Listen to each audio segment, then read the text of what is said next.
Assalamualaikum warahmatullahi wabarakatuh. Perkenalkan, kami dari kelompok 4 yang akan menjelaskan mengenai masa pemerintahan Presiden Abdurrahman Wahid atau yang biasa dikenal sebagai Gus Dur. Sebelum itu, perkenalkan saya Eliza Eka Fadila yang akan menjelaskan tentang demokratisasi, yaitu mengenai pembubaran Departemen Penerangan dan juga Departemen Sosial. Saya Revadina Florita Putri yang akan menjelaskan bab demokratisasi tentang penghapusan diskriminasi masyarakat etnis Tionghoa. Perkenalkan, nama saya Amelia Rafapalustu, absen 6 yang akan menjelaskan tentang bab 2 yaitu peran sipil militer. Saya Muhammad Syakir Taparwana. Di sini saya akan menjelaskan tentang bab 3 yaitu kontroversi politik. Saya Bima Wijaya, absen 10 yang akan menjelaskan bab 4 akhir pemerintahan.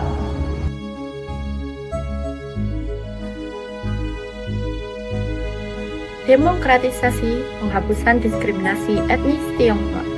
Pada masa pemerintahan Presiden Abdurrahman Wahid atau Gus Dur, salah satu langkah penting dalam proses demokratisasi adalah penghapusan diskriminasi terhadap etnis Tionghoa. Selama Orde Baru, kebebasan budaya dan keagamaan etnis Tionghoa dibatasi melalui instruksi Presiden nomor 14 tahun 1967 yang melarang perayaan agama, kepercayaan, dan adat istiadat Tionghoa dilakukan secara terbuka. Gus Dur menilai kebijakan tersebut bertentangan dengan prinsip hak asasi manusia dan kebinekaan, sehingga ia mencabut aturan diskriminatif tersebut. Sebagai penguat, pemerintah juga menerbitkan keputusan Presiden nomor 6 tahun 2000 yang secara resmi menjamin kebebasan masyarakat Tionghoa untuk menjalankan agama, kepercayaan, dan tradisi budayanya. Melalui kebijakan ini, masyarakat Tionghoa kembali dapat merayakan Imlek secara terbuka dan mengekspresikan identitasnya tanpa rasa takut.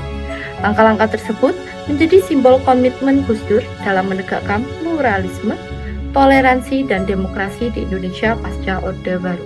Pembubaran Departemen Penerangan dan Departemen Sosial. Gus Dur membubarkan Departemen Penerangan yang selama masa Orde Baru digunakan sebagai alat kontrol pemerintah terhadap media dan kebebasan berpendapat. Hal ini dikarenakan lembaga tersebut dinilai sudah tidak lagi relevan dengan semangat reformasi dan demokratisasi.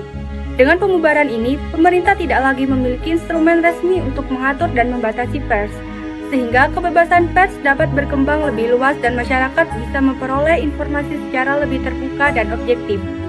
Selain itu, Gus Dur juga membubarkan Departemen Sosial yang selama ini sering dikritik karena dianggap menjadi sarang korupsi, penuh dengan praktik inefisiensi serta rawan penyalahgunaan anggaran negara.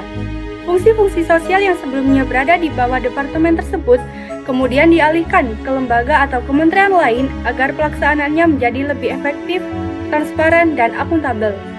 Seluruh kebijakan ini menunjukkan keseriusan Gus Dur dalam melakukan pembenahan birokrasi, memperkuat sistem demokrasi, memberantas korupsi, serta menegakkan nilai-nilai pluralisme dan hak asasi manusia dalam kehidupan bernegara.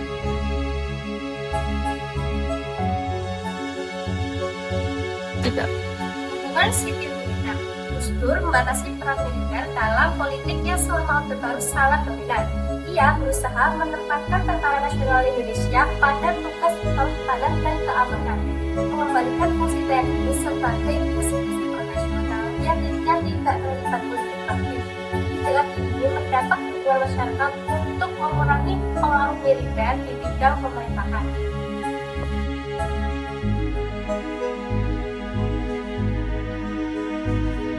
Kontroversi politik. Gus Dur menghadapi banyak tekanan dan konflik politik selama masa jabatannya yang berlangsung dari 1999 hingga 2001. Ia kerap bersinggungan dengan DPR dan MPR yang menjadi area pertempuran politik berbagai partai. Pergantian kabinet yang berkali-kali menunjukkan adanya ketidakstabilan dan kesulitan Gus Dur dalam mengelola koalisi politik yang beragam. Salah satu kontroversi paling serius adalah rencana pencabutan larangan kebangkitan Partai Komunis Indonesia atau disebut PKI yang menuai penolakan keras dan kecaman dari sebagian besar elit politik dan masyarakat.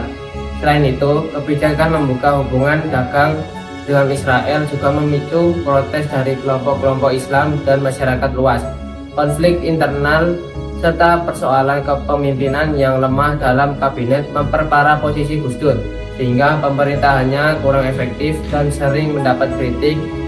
Ketegangan politik yang terus meningkat ini menjadi salah satu faktor utama yang mengguncang stabilitas pemerintahan dan memicu proses pemakzulan.